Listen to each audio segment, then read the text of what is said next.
JEE main ఫలితాల్లో ముగ్గురు తెలంగాణ విద్యార్థులతో 100% తో తెలంగాణ ఫస్ట్ నారాయణదే. ఎస్, తమిళనాడు రాజకీయాల్లో ఇప్పుడు ముఖ్యంగా దేశవ్యాప్తంగా పెద్ద ఎత్తున చర్చనీయాంశంగా మారబోతుంది. విజయ్ సీఎం అవుతాడా కాదా? విజయ్ సీఎం అవడానికి ఎంతవరకు అవకాశాలు ఉన్నాయి? ఎస్, ప్రస్తుతం తమిళనాడులో ఉన్నటువంటి మ్యాజిక్ ఫిగర్, అసెంబ్లీలో ఉన్నటువంటి అవసరమైన ఆ సంఖ్యాబలం చుట్టే ఇప్పుడు మొత్తం రాజకీయం అంతా నడుస్తుంది. తమిళనాడు సీఎం ఎవరవుతారు అనే దాని మీద దేశమంతా కూడా ఇప్పుడు తమిళనాడు వైపు చూస్తుంది. అసలు విజయ్కు సీఎం అవడానికి ఎంతవరకు ఛాన్స్ ఉంది, ఎంతవరకు అవకాశాలు కలిసి వస్తాయి, కలిసి రావు, ఈ రెండు కూడా మీకు ఈ వీడియోలో డీటెయిల్డ్గా స్క్రీన్ మీద అనలైజ్ చేసి వివరాలతో సహా సంఖ్యాబలంతో సహా చూపించే ప్రయత్నం చేస్తాను. రండి. ఎస్, మనం ఇప్పుడు ఎలక్షన్ కమిషన్కి సంబంధించినటువంటి అధికారిక వెబ్సైట్ ఇది. ప్రజెంట్ మొత్తం మీకు అధికారిక సమాచారాన్ని ఇస్తున్నాను, చూద్దాం. మొత్తం తమిళనాడుకు సంబంధించినటువంటి అసెంబ్లీ స్థానాలు 234.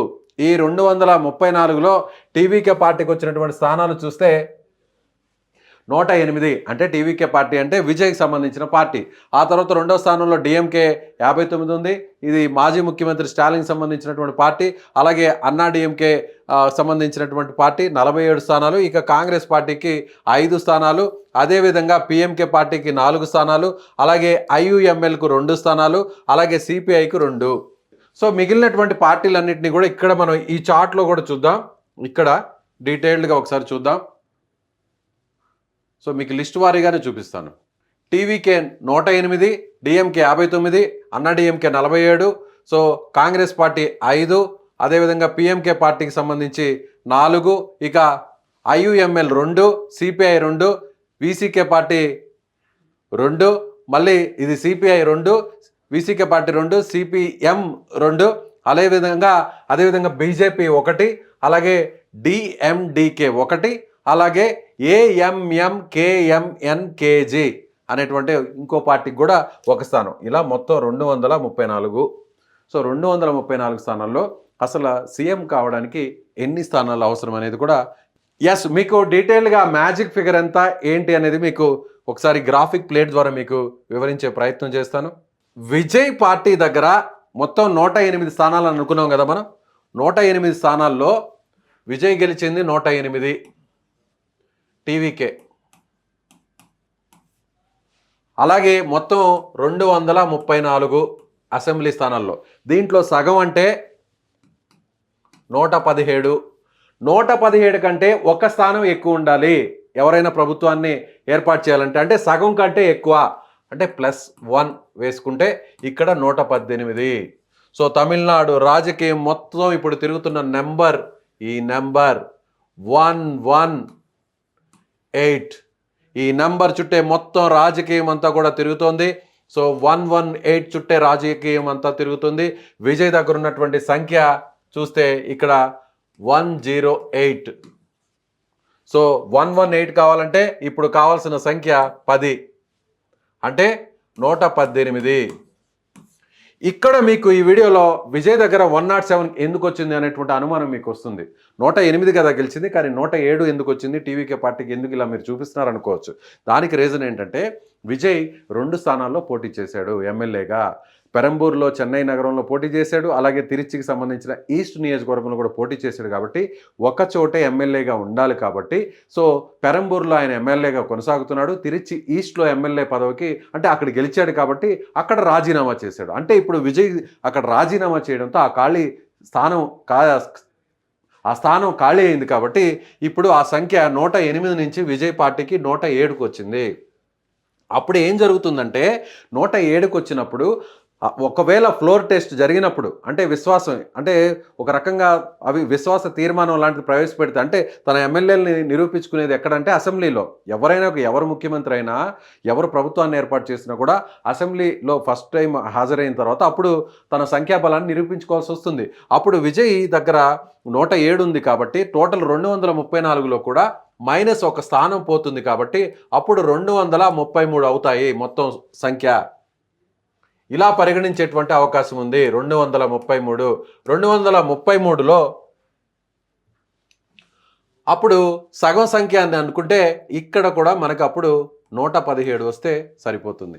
ఎలా చూసినా కూడా అప్పుడు విజయ్కి 118 అవసరం అవుతుంది కాబట్టి ఎస్, ఇక్కడ 233లో కూడా సగం వేసుకున్నా కూడా అంటే 117 కాబట్టి 117లో మనం చూసినట్లయితే 117 ఇంటూ 2 అంటే 234 అవుతుంది కాబట్టి ఒకటి దానికంటే కూడా ఎక్కువ ఉంది కాబట్టి సో 117 వేసుకున్నా కూడా ఇప్పుడు 1 ఒకవేళ ఒక సంఖ్య అప్పుడు అక్కడ ఎవరైతే ప్రొటెం స్పీకర్గా ఉంటాడో అతని ఓటు చెల్లని పక్షంలో అప్పుడు ఎట్లా చూసుకున్నా కూడా విజయ్కి 118 అవసరం అవుతుంది. ఈ లెక్కలన్నింటినీ పక్కన పెట్టేద్దాం, అయినా కూడా 118 నెంబరే మనకు అవసరం అవుతుంది అనుకుందాం. అప్పుడు చూసినట్లయితే విజయ్కి ఇప్పుడు ఒక్కసారిగా అవసరమైనటువంటి సంఖ్య 118 అనుకున్నప్పుడు కాంగ్రెస్ పార్టీ నుంచి 5 స్థానాలు ఆల్రెడీ యాడ్ అవుతాయి కాబట్టి సో 107 5 అంటే ఆ కాంగ్రెస్ పార్టీ ఇప్పటికే సపోర్ట్ ఇచ్చింది, గెలిచినటువంటి కాంగ్రెస్ పార్టీ 5 మంది ఎమ్మెల్యేలు సపోర్ట్ ఇచ్చారు కాబట్టి విజయ్ దగ్గర ఇప్పుడు 112 ఉన్నాయి.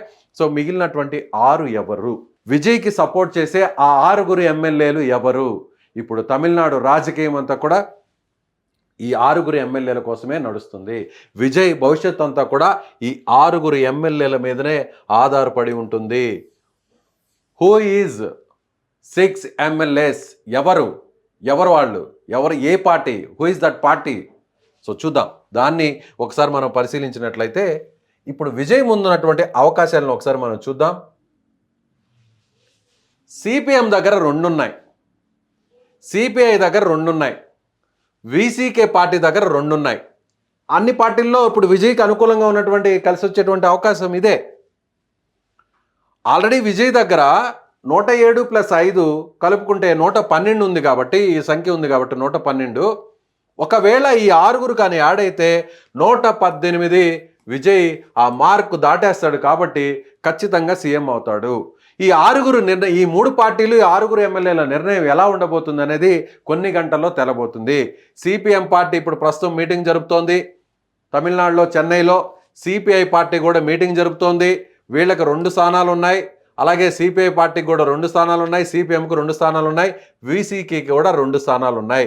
2 ఎమ్మెల్యేలు. ఈ 2 పార్టీలు సిపిఐ, సిపిఎం 2 కమ్యూనిస్ట్ పార్టీలు 2 కూడా ఎక్కడైనా కూడా ఈ దేశ రాజకీయాల్లో అనుబంధంగానే ఉంటాయి, కలిసే నిర్ణయం తీసుకుంటాయి. ఒకరొక నిర్ణయం తీసుకోరు, అది అత్యంత రేర్గా తీసుకుంటారు. కాబట్టి ఈ 2 పార్టీలు ప్రస్తుతానికి విజయ్కి అనుకూలంగా ఉన్నాయి అనేటువంటి వార్తలు అయితే వస్తున్న నేపథ్యంలో ఈ 4 స్థానాలు విజయ్కి వస్తాయి. అప్పుడు వీసీకి పరిస్థితి ఏంటి? వీసీకే కూడా ఇప్పటికే ఒక ప్రకటన చేసింది. ఏం చేసిందంటే, మేము వామపక్షాలతో అనుబంధంగా ఉన్నాం, ఆల్రెడీ కలిసి ప్రయాణిస్తున్నాం, వాళ్ళతో కలిసే పొత్తు పెట్టుకున్నాం కాబట్టి ఈ 2 పార్టీలు ఏ నిర్ణయం తీసుకుంటే మేము కూడా ఆ నిర్ణయం తీసుకుంటామని ఆల్రెడీ ఆ పార్టీకి సంబంధించినటువంటి అధినేత కూడా చెప్పడం జరిగింది. కాబట్టి ఇప్పుడు 3 పార్టీలు కలుస్తాయి కాబట్టి ఈ సాయంత్రానికి కొన్ని గంటల్లో ఈ నిర్ణయం రాబోతుంది. కాబట్టి అప్పుడు విజయ్ 112 + 6 వేసుకుంటే 118 కాబట్టి విజయ్ సీఎం అవడానికి అవకాశం అనేది చాలా స్పష్టంగా ఇక్కడ ఈ పార్టీల నిర్ణయాన్ని బట్టి మనకి అర్థమవుతుంది. సో మీకు డీటెయిల్గా చెప్పాలంటే మళ్ళీ ఒకసారి ఆ స్లైడ్ కూడా మీకు చూపించే ప్రయత్నం చేస్తాను. విజయ్కి 107, కాంగ్రెస్ దగ్గర 5, మొత్తం 112. కావాల్సిన వాళ్ళు 6 మంది ఎవరు? 118 మ్యాజిక్ ఫిగర్ రావాలంటే ఆ కావాల్సిన 6 మంది ఎవరు అనేది చూస్తే సిపిఎం 2, సిపిఐ 2, వీసీకే 2, మొత్తం 6. 112 + 6 118. కాబట్టి విజయ్ సీఎం కావడానికి ఖచ్చితంగా వామపక్ష పార్టీలు, వీసీకే పార్టీ తీసుకునేటువంటి నిర్ణయం మీద ఆధారపడింది. వాళ్ళు ఎలాంటి నిర్ణయం తీసుకుంటారు అనేది తమిళనాడు రాష్ట్రం మొత్తం కూడా ఇప్పుడు ఎదురు చూస్తున్నటువంటి పరిస్థితి. తమిళనాడు రాష్ట్రమే కాదు, దేశం మొత్తం కూడా ఇప్పుడు దేశ రాజకీయ పక్షాలన్నీ కూడా సో ఈ కమ్యూనిస్టులు తీసుకోబోతున్నటువంటి నిర్ణయం మీద ఆధారపడింది. ఒకవేళ ఈ కమ్యూనిస్టులు విజయ్కు వ్యతిరేకంగా కానీ నిర్ణయం తీసుకుంటే అప్పుడు విజయ్ పరిస్థితి ఏంటి, విజయ్ ఏం చేస్తాడు, నెక్స్ట్ వీడియోలో మీకు వివరించే ప్రయత్నం చేస్తాను. సో మిగిలినటువంటి పార్టీలు మీరు చెప్పిన మనం చూసినట్టుగా ఇక్కడ మనం చూస్తే సో చాలా ఇప్పుడు మిగిలినటువంటి పార్టీలు విజయ్ సీఎం కానికుంటే నెక్స్ట్ ఏంటి, వామపక్ష పార్టీలు సపోర్ట్ చేయకుంటే నెక్స్ట్ ఏంటి, ఏం జరగబోతుంది, సో ఎవరు సీఎం అవుతారు, ఎవరికి అవడానికి అవకాశాలు ఉన్నాయి, అవి నెక్స్ట్ వీడియోలో మీకు వివరించే ప్రయత్నం చేస్తాను. అది అన్నా డిఎంకేకు ఎంతవరకు అవకాశం ఉంటుంది, మిగిలినటువంటి పార్టీలు వాళ్ళకి కలుస్తాయా లేదనేది నెక్స్ట్ వీడియోలో మీకు అనలైజ్ చేసి చూపిస్తాను. ఆ వీడియోను కూడా మీరు చూడండి. So thank you. So Vijay CM అవడానికి ఎంతవరకు అవకాశాలు ఉన్నాయో మీ అభిప్రాయాన్ని కూడా ఖచ్చితంగా కామెంట్ చేయండి. వామపక్షాలు విజయ్కి సపోర్ట్ చేయాలనుకుంటున్నారా లేదనుకుంటున్నారా? వామపక్షాలు విజయ్కి సపోర్ట్ చేస్తే ఏం జరుగుతుంది? వామపక్ష పార్టీలు సపోర్ట్ చేయకపోతే ఏం జరుగుతుంది? అవన్నీ కూడా మీ అభిప్రాయాన్ని కామెంట్ బాక్స్లో తెలియచేయండి.